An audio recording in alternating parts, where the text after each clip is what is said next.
It has been nearly 6 months since a 12-year-old boy with disabilities died during a house fire. The mother charged with negligent homicide. But a 9 on Your Side investigation showed Susan Mathews has a history as a suspect in several child abuse cases. Still, she was allowed to foster and adopt several children. 9 on Your Side, Simone Del Rosario took her investigation to the new director of the Department of Child Safety, who granted his first ever sit-down interview to 9 on Your Side. Susan Mathews was charged in the death of her adopted son, 12-year-old Jacob Patrick Mathews, after her 6-year-old adopted son set fire to their bedroom last September. Patrick, who was severely disabled, could not escape. Documents obtained by 9 on Your Side show Mathews was keenly aware of the 6-year-old's fire-starting behavior and did not do enough to prevent it. But when 9 on Your Side started investigating Mathews, records show she has been the suspect in child abuse cases dating back to 1999. In 2009 and 2010, records show Jacob Patrick was the subject in 3 child abuse reports, yet he remained in Mathews' care. The Department of Child Safety did not disclose those abuse allegations when 9 on Your Side asked them directly earlier this month. They did, however, disclose 4 allegations of neglect, 2 of which they say were unsubstantiated. This took place under the former director, Charles Flanagan.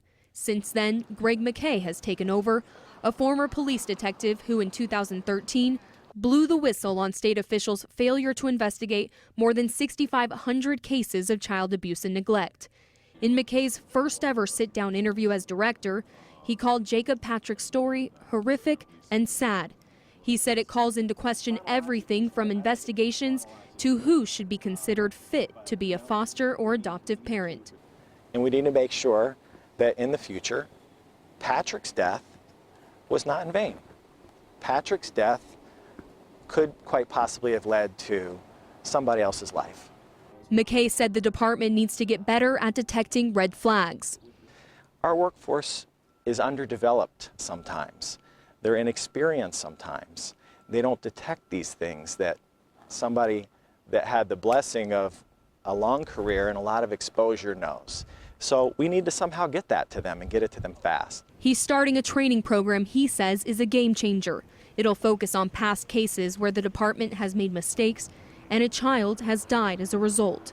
Also on the immediate agenda is implementing stringent requirements on the office that grants foster and adoptive licensing. Those licensing agents and people need to know the entire history behind the people that they're considering for licenses, to include unsubstantiated cases and substantiated cases. He says the percentage of claims the department has found to be substantiated is artificially low. He plans to change that as well.